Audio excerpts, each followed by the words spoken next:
Et comme chaque soir, on s'intéresse aux coulisses du biz pour comprendre comment sont prises les décisions importantes et anticiper l'impact en termes d'image pour les entreprises. On en parle avec nos communicants, nos spécialistes des marques.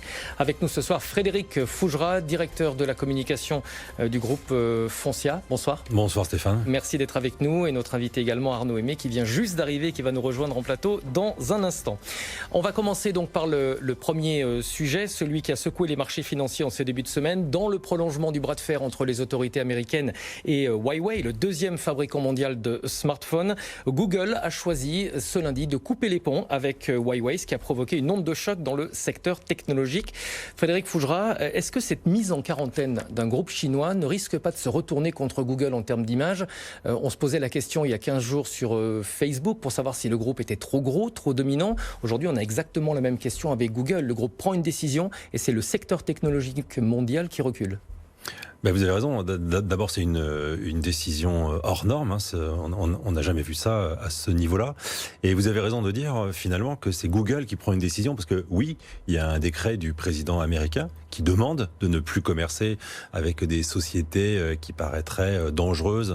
Et puis le bureau industrie et sécurité BIS, si je ne me trompe pas, donc met Huawei dans cette liste. D'ailleurs, ça me semble uniquement fait pour contraindre et contrarier cette entreprise. Mais on a le sentiment, alors on n'a peut-être pas tous les éléments d'information, mais on a le sentiment que Google finalement plonge, n'a pas cherché à résister, n'a pas cherché à argumenter, et donc imaginerait bénéficier très directement de cette décision, sans peut-être en voir les impacts en termes d'image, en termes de notoriété, en termes de crédibilité, peut-être même en termes de chiffre d'affaires d'ailleurs, parce que il ne faut pas toujours imaginer que parce que tout d'un coup on vous réserve un territoire ou un marché, tout d'un coup les choses vont se passer mieux pour vous, parce que il y a quand même le business model, c'est pas juste je vends mon appli et puis l'affaire est faite.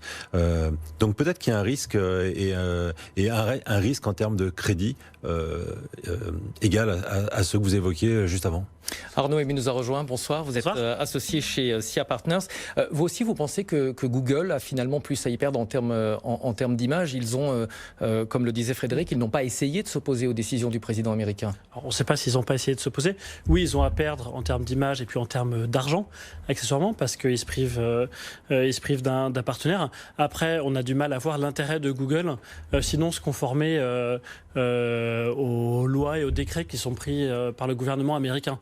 Donc je pense qu'il y a un côté coercitif qui s'exerce sur Google. En l'occurrence, Google coupe pas les ponts avec un Lilliputien, il coupe les ponts avec, provisoirement en tout cas, avec Huawei, qui est quand même un géant mondial des télécoms. C'est le deuxième constructeur mondial de smartphones, c'est 270 000 employés, c'est presque 100 milliards d'euros de chiffre d'affaires, donc c'est un géant. Donc c'est pas non plus David contre Goliath.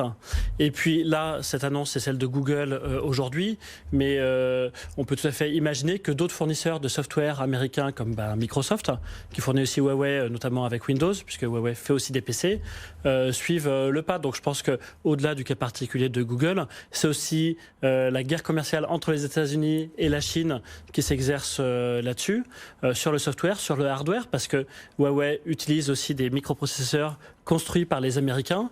Ça peut se retourner contre eux, comme vous dites, contre Google, Microsoft, les fondeurs américains, si les Chinois développent des technologies souveraines, du software, du hardware, pour compenser ça. Alors les GAFA n'avaient visiblement pas le choix que de se conformer, pas d'autre choix que de se conformer à cette décision. Néanmoins, est-ce qu'en termes d'image, c'est pas un nouveau coup dur? Parce qu'on ne peut pas dire qu'elles aient une image particulièrement positive ces derniers temps. On n'arrête pas de répéter qu'elles sont trop grosses, qu'elles sont trop puissantes. Encore une fois, chercher si ce n'est à lutter, évidemment, comme on l'a dit, on ne pouvait pas lutter, il ne risquait pas de pouvoir lutter beaucoup et longtemps, mais ne même pas donner le sentiment de chercher à résister, c'est quelque part donner le sentiment de se soumettre à une décision présidentielle américaine. Ça renforce leur dominance, leur prédominance. Donc, en termes d'image, c'est peut-être pas ce qu'il y a de plus génial pour les GAFA. Donner un peu d'indépendance et de résistance aurait pu, à mon avis, être plus favorable à leur image et être porté à leur crédit. Arnaud, mais quel est le risque pour les Européens dans ce bras de fer? Ils ont déjà du mal à exister sur le marché international des télécoms. Je pense que c'est une très bonne question et je pense qu'on a raison, nous, Européens, de s'intéresser à ces combats entre la Chine et les États-Unis parce que l'Europe, ça va être le vrai champ de bataille. Pourquoi ? Parce que le marché chinois, c'est un marché quand même assez captif, détenu par les Chinois. Le marché américain, on le voit par les décisions qui sont prises aujourd'hui par le gouvernement, est aussi un marché protectionniste. Donc là où le curseur va pouvoir bouger le plus en termes de part de marché entre les constructeurs américains et les constructeurs chinois, c'est les pays où c'est libéralisé, au premier rang desquels les pays européens. Donc ce qui se joue pour l'Europe, enfin ce qui se joue surtout pour les Chinois et pour les Américains, c'est qui va pouvoir prendre les parts de marché en Europe. De toute façon, sur le marché du smartphone, les Européens aujourd'hui deviennent assez peu existants. C'est différent pour les équipements télécoms, parce que Huawei, je rappelle que c'est à la base un fournisseur d'équipements télécoms au service des opérateurs télécoms. Et alors, il y a plein d'équipements qui ont déjà été déployés. Il ne faut pas oublier qu'il y a la 5G qui doit se déployer dans les prochaines années, qui va assurer des meilleurs débits, etc. Et que pour déployer la 5G, il faut avoir des équipements. Et les équipements qui sont aujourd'hui considérés comme en pointe, c'est ceux de Huawei, justement. Donc si cette guerre commerciale s'étend, et si l'Europe allait dans les pas des États-Unis, eh bien on pourrait imaginer un report d'1 ou 2 années dans le déploiement de la 5G. On va s'intéresser à l'autre grand sujet de l'actualité de ce lundi, la dégradation des résultats annuels de Ryanair, moins 29% sur un an. Néanmoins, on est toujours au-dessus du milliard d'euros. Concurrence soutenue en Europe et flambée des prix du kérosène. Ryanair reste prudent en termes de perspective et anticipe une nouvelle dégradation de ses résultats sur l'exercice en cours. Arnaud Aimé, je me tourne toujours vers vous puisque vous êtes spécialiste des transports. 2018 a été une année compliquée pour les low cost. On a vu une dizaine de compagnies disparaître en Europe.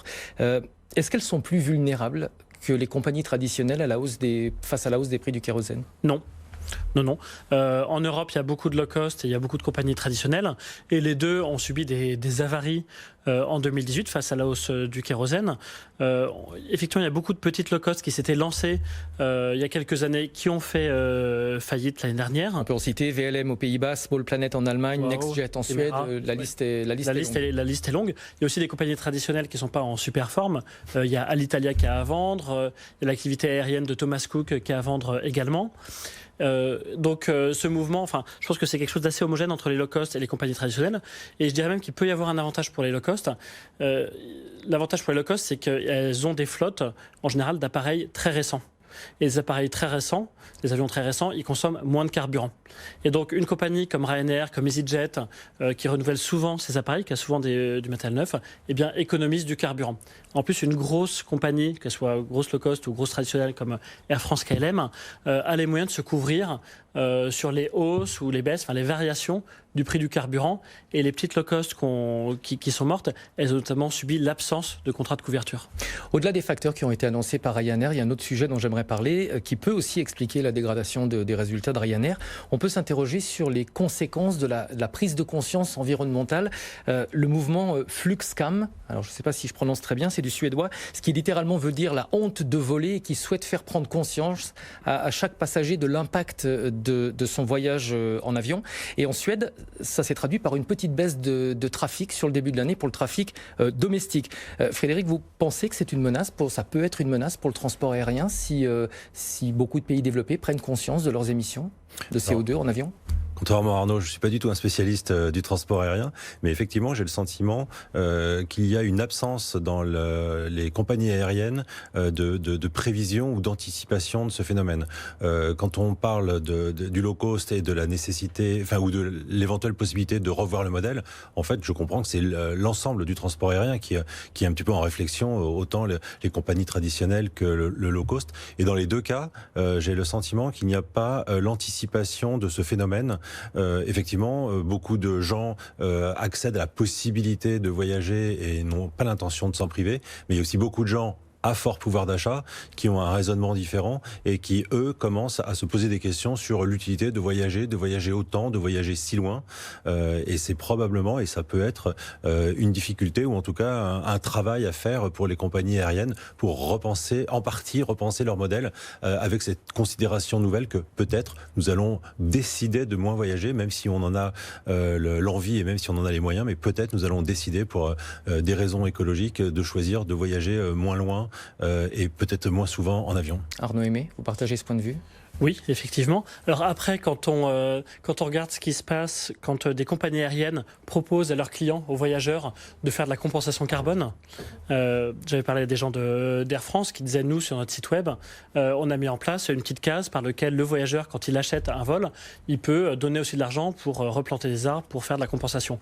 Et ben, cette case n'était pas non plus souvent cochée par les voyageurs. Donc certes, les citoyens expriment une sensibilité au changement climatique. Après, quand il s'agit de payer pour ça, c'est une autre affaire. Pour que ça change vraiment, il faudrait surtout que les États mettent un vrai prix à la tonne de CO2 émise. C'est là tout le combat des États européens aujourd'hui. Arnaud Aimé, Frédéric Faugerat, merci beaucoup d'avoir été avec nous ce soir dans After Business.